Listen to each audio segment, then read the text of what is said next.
I didn't have sleepovers. I didn't have friends. I don't think people slept over. I don't think I slept at anybody's house. That's another story. Anywho. Do you want me to do an intro of any kind? No, we do a cold open of you guys like laughing and having a great time. There you go. There it is, sweetheart.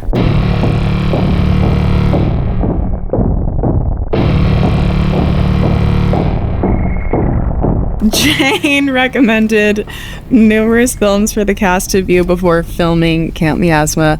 What were some of the unique ones and your personal favorite? Oh my gosh, for both of us. There was the slasher subgenre, and then there was the like psychosexual, I gotta say secretary, in the psychosexual genre. Friday the 13th, or I had seen Texas Chainsaw Massacre, but when I booked the gig, Sinespia was playing it, and so I went to see it there for the second time, and it was really cool. And then for me, there was like the writery stuff, Barton Fink adaptation. One of the ones that I put in myself was actually Fire of Love, which is a documentary about two volcanologists in love, and it's just like, yeah, these like twisted French volcano scientists, beautifully shot on film, just about like these people who like have a crazy love connection over this like dangerous thing. And so that was one of my personal ones that I kind of was like, oh yeah, this feels like a touchstone. But it also ties into my question for both of us. What's a movie that fucked you up because you watched it at too young of an age? And it was Texas Chainsaw Massacre. Oh, yeah. I was 18 at somebody's house. I didn't know them. It was a small brown living room, and I had smoked some very strong weed and started tripping and couldn't leave, like couldn't move out of this space where this horror film was happening. And so that was the first and the last horror film I ever watched.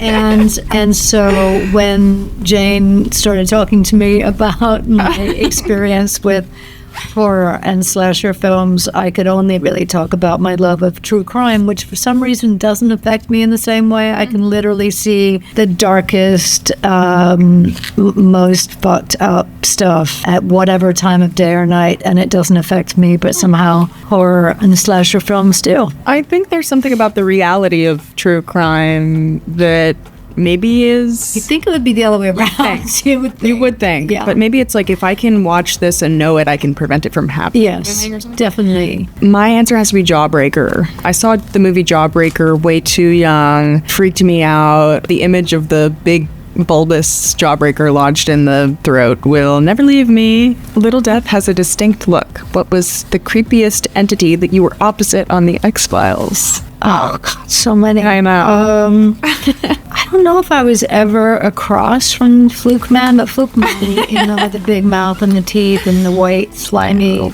shit. There was a really tall guy towards the end who had a bandage on his nose and was made of snot, or I can't remember. But and then there was a Pooh Man. I don't know.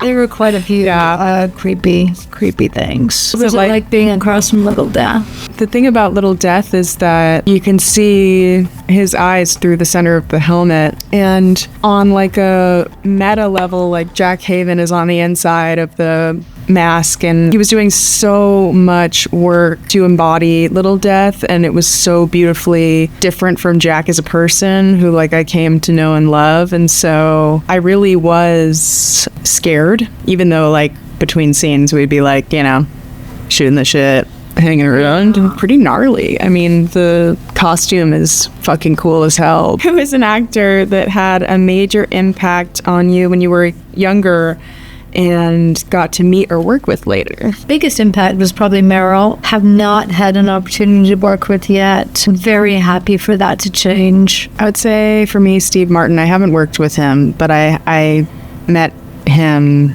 just like in passing at an award show for 3 seconds. But like his comedy album, Let's Get Small, was like the first album that I memorized when I started doing open mics and became like obsessed with stand-up comedy. And his film career is also like super high voltage, like high clowning, but also sweet and like tender, and one that I certainly idolize. So remind me to tell you a story later.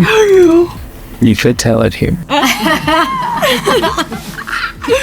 Many years ago, the Shorts, Martin Short, and his ex-wife used to have a Christmas party that I don't know why or how I ended up being invited or going for a few years in a row while I was shooting the X-Files. But it was, I think, people who went prepared pretty much all year round for what they would perform, and it was the likes of Steve Martin, it was Tom Hanks, and I got Billy Crystal, and it was on and on and on and on. And so I got to witness a couple of years of Steve Martin playing his banjo, and I literally sat in the corner thinking, I hope nobody notices that I'm here because I'm so not supposed to be in this one. But it was That's wild. extraordinary. Oh, which candy, if not stocked by a movie theater, would make you riot? I would say either Red Vines or Junior Mints. Junior Mints. Yeah, I like Junior Mints when they're in the refrigeration zone. Refrigerator. It has a name. Refrigeration zone. Totally. Some movie theaters put the Junior Mints in like the freezer or like in the fridge, and they get a little harder, and I like that. Dots used to be my... Ooh. I go for the dots. I don't love the citrus ones, but I'll go for like the cherry Have you and ever strawberry. pushed them like one on top of the other so they're like a multi-patty burger and then bitten into it so you get all the flavors? Next time. Next time. We're going to make that happen.